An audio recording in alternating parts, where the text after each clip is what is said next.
Have you ever wondered about the end of the world? It's a question that has captivated humanity for centuries. One of the most famous and often misunderstood accounts comes from the final book of the Bible, Revelation. Today, we're going to journey through its epic story, from beginning to end, to understand its powerful message of hope.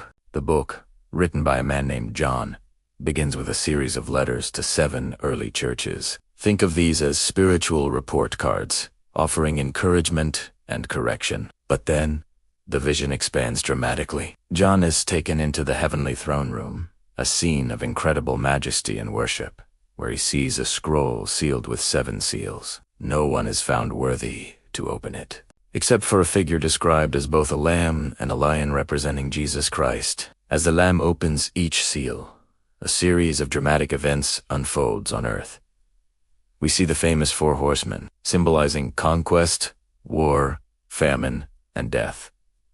These aren't just random disasters. They represent the consequences of humanity turning away from its creator. The opening of the seals is followed by the sounding of 7 trumpets, each heralding further cosmic disturbances and ecological catastrophes, like mountains being thrown into the sea. This isn't meant to be a literal, scientific prediction, but a powerful symbolic depiction of a world in chaos. In the middle of this turmoil, we see a cosmic battle. A dragon, representing evil, wages war against a woman and her child, symbolizing God's people.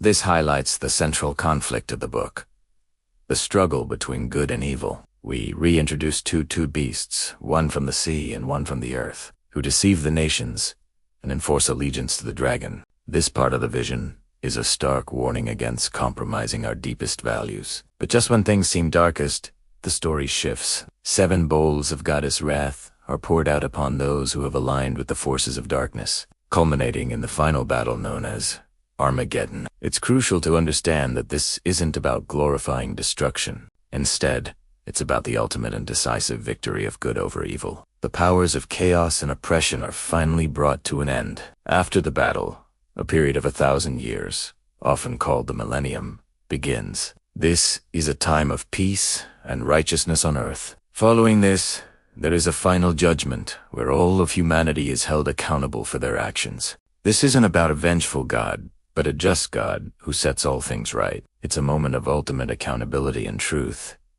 And now, we reach the breathtaking climax of the book. The old heaven and old earth pass away, not in a fiery explosion, but in a glorious renewal. A new Jerusalem descends from heaven, described as a beautiful, radiant city, where God himself dwells with humanity. There is no more death, or mourning, or crying, or pain. The river of life flows from the throne, and the tree of life offers healing to the nations.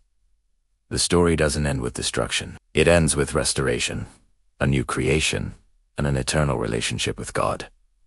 So, the book of Revelation isn't just a scary story about the end of the world. It's a profound message of hope, assuring its readers that despite the chaos and suffering we may see, goodness and love will ultimately triumph. It is a call to remain faithful, and a promise of a beautiful future where all things are made new. Thank you so much for joining me on this incredible journey. If you found this exploration of Revelation insightful, please give this video a like and subscribe to the channel for more deep dives into timeless stories. We'll see you in the next one.